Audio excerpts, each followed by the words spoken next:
சிவஸ்துதி என்ற பகுதியில் இறைவனோடு அருளை பகிர்ந்து கொண்டிருக்கின்ற மிக அற்புதமான பதிகங்களை நாம் சிந்திக்க இருக்கிறோம். ஒரு குளம், அந்த குளக்கரையில் ஒரு அந்தணர் குளிச்சுட்டு இருக்கார்.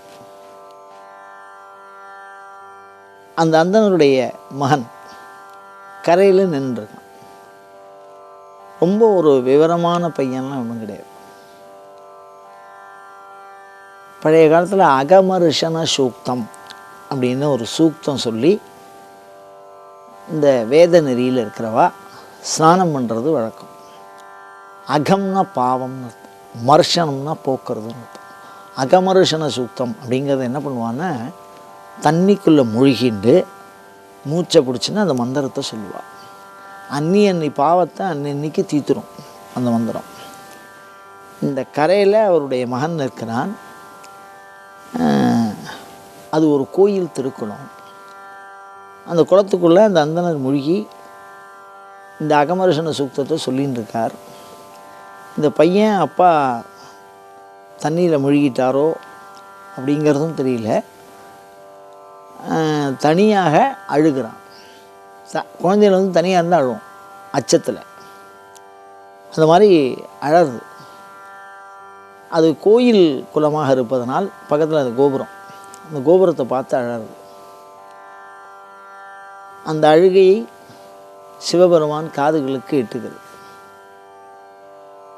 அப்போ உமையம்மையை பார்க்கிறார் சிவபெருமான். அப்படி பார்த்த உடனேயே உமையம்மை நோக்கறிவாள்.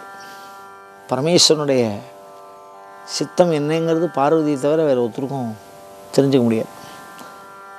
அதனால் ஒரு வட்டில் பால் எடுத்து அந்த குழந்தைக்கு ஊட்டுறா. அந்த பால் உள்ளே குடித்த உடனேயே பாதியெல்லாம் அப்படியே வாயெல்லாம் அப்படியே வழிஞ்சிருக்கு. அது வந்து பார்வதி கொடுக்கக்கூடிய ஞானப்பால். பார்வதியினுடைய ஸ்தன்யபானமானது போகம், மோட்சம், ஞானம் மூன்றையும் தரக்கூடியது. அவ்வளோது சிறப்பு அவளுடைய ஸ்தன்யபானது. அந்த பாலை குடித்த உடனே அந்த குழந்தைக்கு ஞானம் பிறக்கிறது. அந்த குழந்தை பாடுகிறது. அந்த அந்த குழந்தை வந்து இப்போ எப்படி இருக்குது அப்படின்னா, அந்த ஞானப்பாலை உள்ளே குடிச்சிருக்கு, பாதி வெளியில் அப்படியே வழிஞ்சிருக்கு வாயெல்லாம். இப்போ தண்ணிக்குள்ளே மூழ்கி இருந்த அந்த அகமருஷன சூக்தம் முடிஞ்சு அந்த அந்தணர் ஏந்திருக்கிறார். இப்படி ஏந்திருந்தவுடனே குழந்தைய பார்க்குறார். இப்போ வந்து மகிழ்ச்சியாக இருக்குது. ஆனால் அது வாயில் பால் குடித்த கரை இருக்குது. பார்த்தோன்னே அவர் கோபத்தில், யார் குடித்த பால் இது, யார் இந்த பாலை அவனுக்கு கொடுத்தா நீ குடிச்சிருக்க அப்படின்னு மிரட்டுறார். குழந்தைகள் வந்து எதையாவது குடிச்சிருமோ இல்லையோ தவிர அந்த ஒரு அச்சத்தினால மிரட்டுறார். அப்போ அந்த குழந்தை சிவபெருமான் இருக்கக்கூடிய அந்த கோபுரத்தை காட்டி சொல்கிறது, தோடு உடைய செவியன் விடையேறி தூவென் மதிசூடி காடு உடைய சுடலை பொடி பூசியன் உள்ளம் கவர் கல்வன் பீடு உடைய பிரமாபுரம் ஏவிய பெம்மான் இவன் அந்தோ.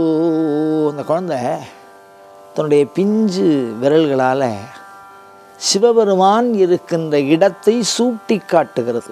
அந்தோ, அதோ இருக்கார் அந்த கோபுரத்துக்கு மேலே அப்படின்னு அது தெளிவாக அந்த குழந்தையை இப்படி காட்டுறது. ரொம்ப சிறு குழந்தை, ஒரு 3 வயசு இருக்கும். அந்த குழந்தை வாயிலேருந்து அப்படியே பாட்டாக வருது. இந்த பாட்டு அவர் பாடின முதல் பாடல், திருமுறையினுடைய முதல் பாடல், முதல் அற்புதம். இந்த பாடலை படிக்கிற குழந்தைகளுக்கு முன்னாடி பிரணவம் சேர்த்து பின்னாடி நமகாங்கிற வார்த்தையை சேர்த்து சொன்னால் அவ்வளவு ஞானமாக குழந்தைகள் படிக்கும், மறந்தே போகாது. ஏன்னா குழந்தைகளுக்கு மறதி வரும். அவ்வளோ அற்புதமான பாடல். சீர்காழியிலே இந்த திருவிளையாடல் நடந்ததாக சொல்லப்படுகிறது. அந்த ஞானப்பால் உண்ட குழந்தை தான் ஞான சம்பந்தன்.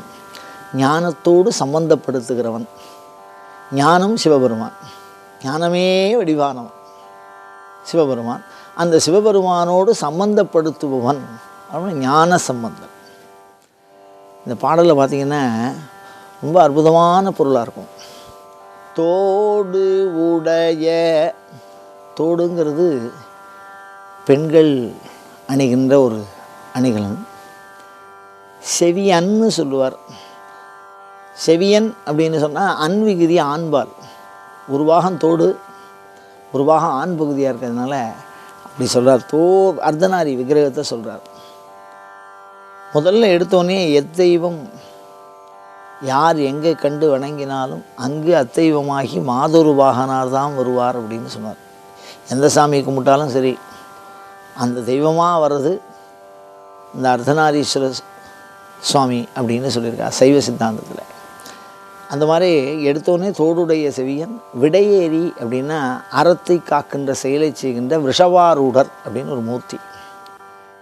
தூவென் மதிசூடி சந்திரசேகரர் அப்படின்னு ஒரு சாமி. காடு உடல, காடு காடு உடைய சுடலை பொடி, அப்படி சுடுகாட்டு சாம்பலை மேனியிலே பூசி இருக்கக்கூடிய கங்காளர், கங்காளமூர்த்தின்னு ஒரு மூர்த்தி. எல்லா மூர்த்தியும் அப்படி வரிசையில் சொல்லியிருக்கார். என் உள்ளம் கவர் கல்வன், உள்ளத்தை கவர்ந்து செல்லுகிற கல்வன். அஸ்திரதேவருக்கு பேர் கல்வன். இந்த உற்சவத்தில் இந்த மூர்த்திகள்லாம் ரொம்ப முக்கியத்துவம் கொடுத்துருப்பா. இந்த பாடலை ஒரு தடவை சொன்னாலே இந்த இத்தனை தேவதை, அதாவது அர்த்தநாரீஸ்வரர், கங்காளர், விஷவாரூடர், சந்திரசேகரர், இந்த அத்தனை தேவதைகளுடைய அனுகிரகமும் நமக்கு கிடைக்கும். குழந்தைகளுக்கு ஞாபக சக்தி வளரும். அதை செய்து பலன் பெற இறைவனை பிரார்த்திப்போமாக. அயம் தர்மஹா உத்தரோத்தராபிவிருத்திரஸ்து.